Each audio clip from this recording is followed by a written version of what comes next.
everyone. Let's work on our map for our pyramid brochure with some examples of the pencil tool and a few other things. I'm going to go ahead and call it today's date pyramid brochure map.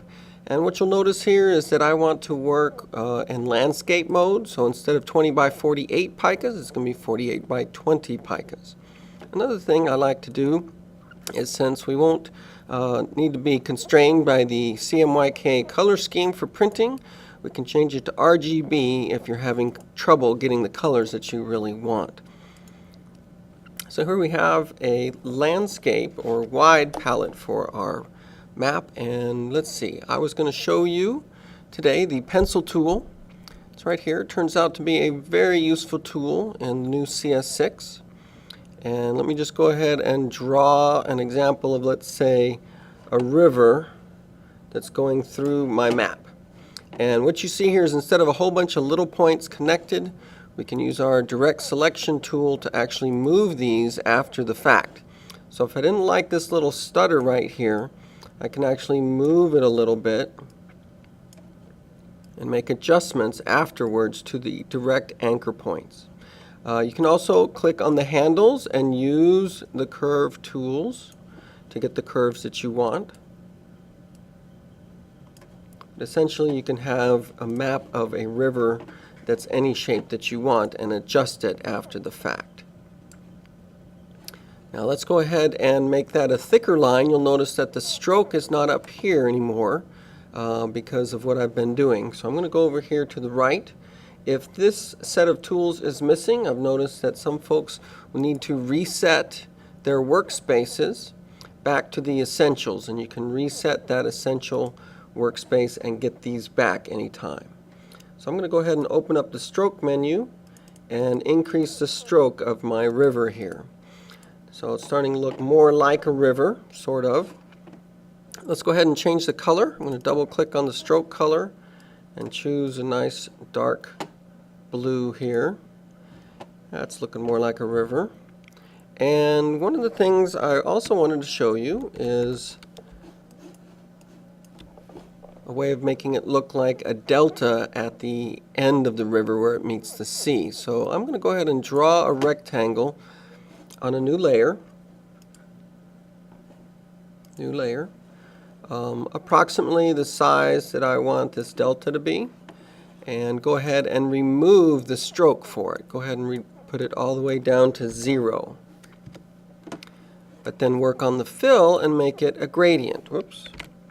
So selecting the fill and filling it with a gradient, I want to get it from the blue to the white. So I'm going to try and find this white right here and select a blue such as this to start with, and then click on this color palette here and I can find something that's a lot closer to it. Okay, now I could take this and rotate this shape if I wanted to. Let me go ahead and use my selection tool and rotate it and put it into its position. But at the same time, that doesn't really look like what I'm looking for. So I'm going to go ahead and change the shape by using my direct selection tool, clicking once on one of the anchors and then clicking and dragging on it to bring it inside. Click and drag. You can do the same thing here so it can come out a lot wider. Now you can see that this goes to black right here, and we could change the color of this if we wanted to, or we could simply say, let's make this completely transparent. Now you'll see that the gradient is going in the wrong direction for me, so I can switch those around. Whoops. Let's see, make this one transparent and this one, and again, the wrong way. Let's go to the gradient tool and fix that. So if I draw on the gradient, I can get it so it goes to exactly the color that I want, like that. So using the gradient tool, you can draw inside your shape, and it will then, let me deselect everything here, you'll get that fanning out effect there of a delta. A little awkward, but there it is. Okay, the other end would be tributaries. And I think I'll draw some tributaries over on this side by opening up a new layer and creating that right there. And I'm going to use my pencil tool again and make sure that my fill color is the blue that I like. I'm going to draw my first one here coming off of this end of the river. And you'll notice there's no stroke, so let me increase the stroke. And the stroke color, I want it to be blue. One of the things that I can do is change the variable width profile. Right now it's set to uniform, but if I start off thick and then go thin, I get that tributary type effect that I was looking for. So I'm going to draw another one here, and maybe a few more.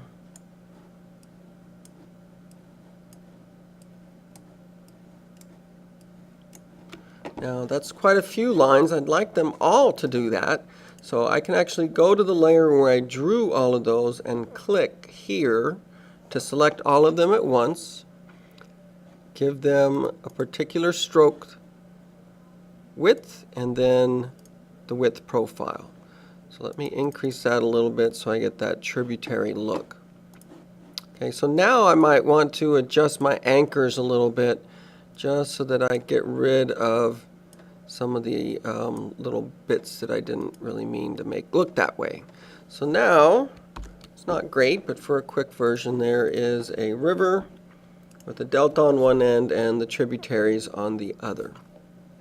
So let's go ahead and put some little houses. I've seen a lot of your maps that show where the houses are, and there's a couple ways to do that. We could just use the rectangle tool, change the fill to a different color, and make ourselves a little house if we wanted to. If we wanted that to not have a stroke, then we could take that off.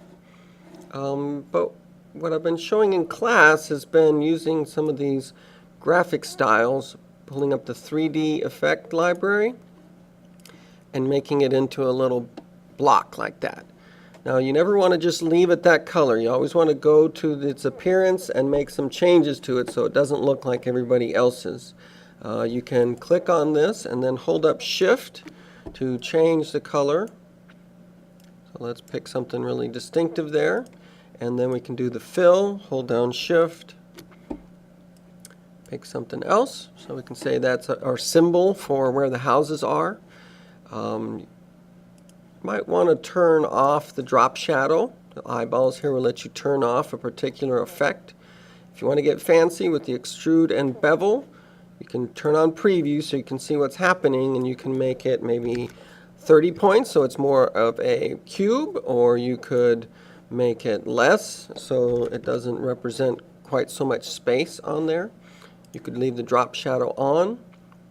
But basically, once you have what you're looking for, you're going to want to make several copies of it. So I'm going to Control-C, Control-V, and get a second copy, and just keep pasting as many as you might need for your particular map. Okay, so that would be representing one type of edifice on one side of the river. Now, if you want to, you can do your own shape drawing. Instead of clicking and holding here these presets, you can actually use line segments and make the one that you want to make. Let's make a smaller house, but one that has a roof on it. So I'm going to click and drag and just make myself a little symbol for a house there. Now right now these are all separate line segments, and what I'm going to do is I'm going to select them and press Control-J on my keyboard, and they've all been joined together. So this is one single shape now since the ends met, and you can actually change the color of what's inside. Now that could be if you want a two-dimensional, but as long as we've got the shape that we want, we can go back again to our 3D menu and look at the effects and create a little house that looks like that, and of course go to graphic appearance and come up with some other colors. So we can make a little red house and then change that color to gold, so that could represent another one. And you can change the size. You can rearrange where these anchor points are if you click once and then move them. So you can make a little bit wider house like that if you wanted to. basically get the shape that you want once again, and then Control C, whoops, select it and paste it. And if you're using the drop shadow here, you can have several copies and have them kind of clustered together.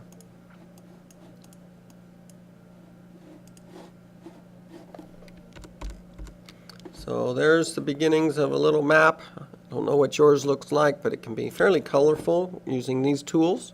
The text tool, you can go ahead and label it with whatever the name of your map is.